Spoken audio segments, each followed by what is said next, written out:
Hi, I'm Joru5. When I started reviewing ships on this channel, Star Citizen was progressing slowly and very few updates were introduced for a long time. But with the latest patches, the game has changed a lot. So it's time for a massive update of all my reviews so far. But first, a few words from the co-host, Kate. Thank you, Joe, and hello, everyone. Before we start, we'll assume that you're already aware of the major changes to Star Citizen so far.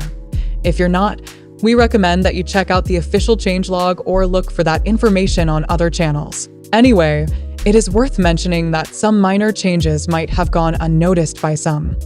For example? The in-game price of many ships had increased by up to 200% or more. Wow, that's a lot. Indeed.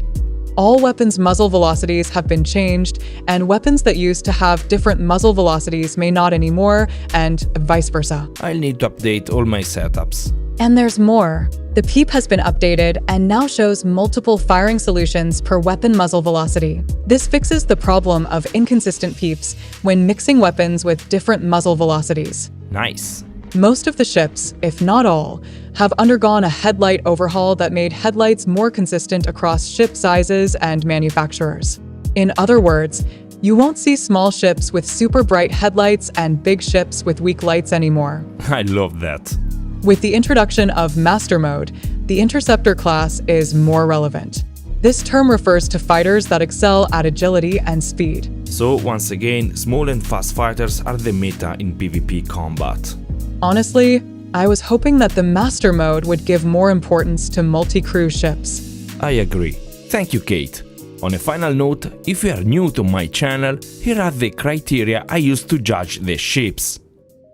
I place a lot of importance on the ship's lore and intended nature. For example, if a ship is supposed to be an old cargo vessel and the stats, look and feel are in line with that, I might give a very high verdict, even if its performance is terrible compared to other ships. Even so, it's still a personal opinion. Even if a ship is lore perfect and flawless, but I find it very boring to use, the verdict could be still low. Okay, enough rambling, let's begin. Hornet Ghost MK1. The first thing to mention about the Ghosts and the Hornets in general is that the entire MK1 series has been sunset. CIG stated that they will continue updating the MK1 series to the latest standard, but it will no longer be available for purchase soon after the end of Invictus 2024. And the last days of this beloved series couldn't have been worse. But let's proceed in order. The black box bug is still present, and the pitch black dark cockpit is now excessively bright. The feeling of piloting a stealth fighter has completely vanished. And perhaps the bright cockpit is indeed a clue indicating that the Ghost is no longer a stealth fighter, with radar emissions even higher than the base version of the Hornet MK1. If that wasn't enough already, the maneuverability of the ship is even worse compared to the base version. On top of this, the in-game price of the Ghost has doubled, and it costs about $500,000 more than the base variant. I really hope that it has just been an oversight by CIG and that it will be fixed soon. But until the Ghost keeps these stats, my verdict drops from 6 out of 10 to 5 out of 10. Andromeda. If you were thinking about buying an Andromeda in-game, I have bad news for you. Its in-game price has increased from 4 million to 10 millions. I really don't understand the reason, since the ship is still awaiting a much-needed update to the gold standard. But the good news is that all the constellations got the lower weapon hardpoints fixed. They are no longer attached to the lower part of the engine, so all the hardpoints have room to install size 5 weapons. The maneuvering stats have been tweaked a bit, and now the Connis feels a bit more agile. If the in-game price had remained the same, my verdict would have gained a point. Instead, it's still 5 out of 10. Defender. I'm really surprised that CIG has taken so much care with this ship. Despite losing a few hit points, it feels more durable thanks to a shield that seems more effective. The flight model has also been improved and the defender now feels more responsive. But the most significant change since my review are the singe cannons that are now much more powerful. They hit hard and are fun to use, requiring you to charge the shot before firing. However, if you are considering buying the defender in-game, I have bad news for you. Its price has increased by 124%. My previous verdict was 7 out of 10. My new verdict is 8 out of 10.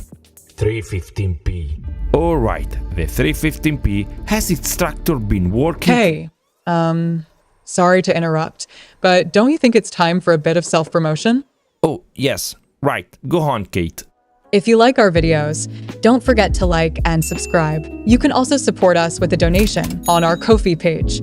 And if you are a new player, you can use the on-screen code to unlock 5,000 UEC. Thank you. Yeah, it would really help us.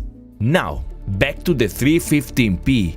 The tractor beam is finally working, but sadly, it is quite useless as it cannot be used to load stuff inside the ship.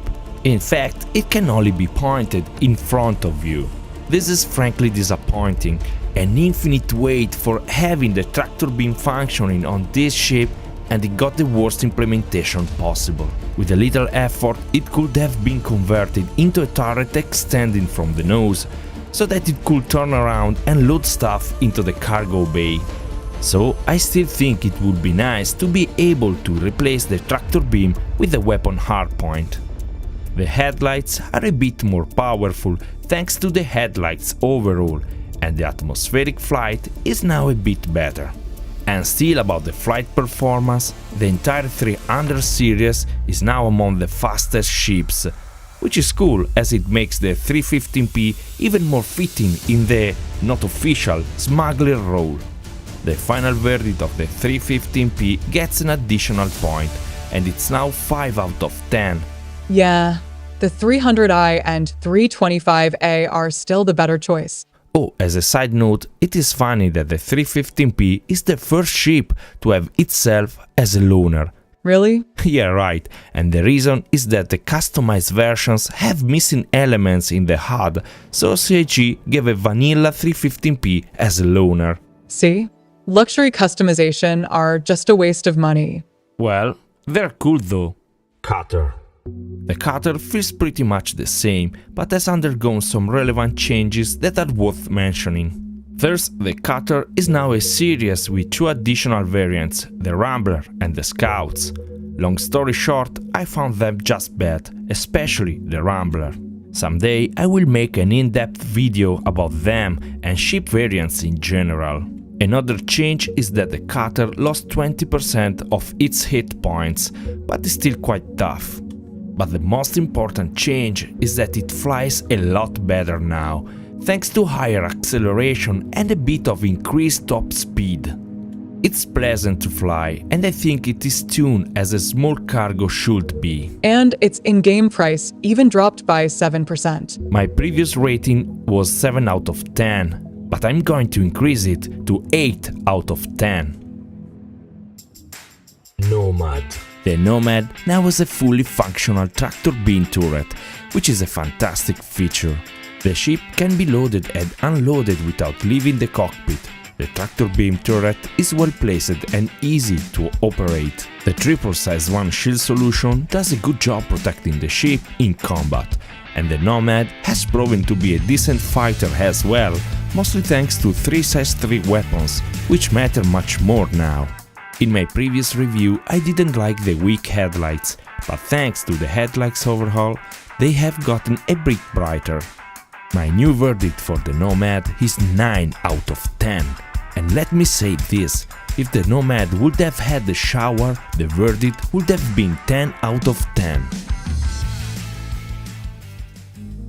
Titan. All the ships in the Avenger series are now among the fastest, which is quite surprising, honestly.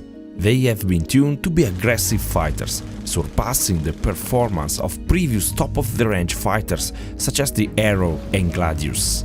and the entire series competes in speed and agility with Origins 300 and 100 series, which are much newer ships. They almost match the agility of speed-focused ships like the Razors and M50. Other than that, the Titan is now fully gimbaled and equipped with one size 4 and two size 3 weapons, which is terrific given its speed and agility. Today, the Titan has become the best starter ship to assess most activities. In my opinion, however, such good combat performance in the light cargo variant of the series is lore-wise incorrect. Definitely. Back in my days as a UE advocacy pilot, I used to patrol on a Stalker, not a Titan. For this reason, my verdict for the Titan remains at 6 out of 10. 100i. The 100i has undergone some significant changes, but let's hear from Kate. The 100i has received a better flight model, and now it flies as it's supposed to. However, the fundamental problems that were expressed in the previous review are still there, with the addition of another detail I don't like. It is armed with size 3 weapons, which is excessive for a touring size 1 ship. The 100 series already has a fighter variant, the 125A, and I think it's the only variant that should be equipped with size 3 weapons. The previous verdict was 4 out of 10, but thanks to the improved flight model, the new verdict is 5 out of 10. C8X. The C8X got a bad hit with the latest patches. Stat-wise, it's look okay, but once you start piloting it, you realize it's difficult to handle. It doesn't feel nimble and agile anymore. Combat is even worse for many reasons. No physical damage reduction bonuses means you have no protection against ballistic weapons, which already ignore shields. And now that the C8X is even slower, you cannot dodge enemy fire. Also, now that weapon size is much more important, having only size 2 and size 1 weapons on such a defenseless ship means you better avoid any combat. Sure, this ship was never meant to be a fighter, and I'm fine with that, but considering that it should be an exploration shuttle, I think this should be at least much more resistant. And it's not over yet. To the headlights overall, the C8X lost its great headlights, and now they are so weak to the point to be useless. My previous verdict was 7 out of 10, but now it's a disappointing 3 out of 10. Syulen. The Syulen received a significant decrease in the hit points of the body part, and a complete loss of the physical damage reduction bonus. And I think it's the wrong way to tune a light cargo. It should be slow and robust, not fragile and nimble. It also lost the enormous power of the retro thrusters that were able to slow the ship down so fast that the pilot was knocked unconscious. Yeah, that was my favorite feature of the ship, and now it's gone. Anyway, I noticed 2 things that slipped your attention in your previous review. The light beneath the ship is actually a cool gobo light, and it is possible to tune the mood of the internal lights. Cool. On the other side, this also means that the ship has almost no fast interactions, which I think is a letdown, as the door button is still a little tricky to activate.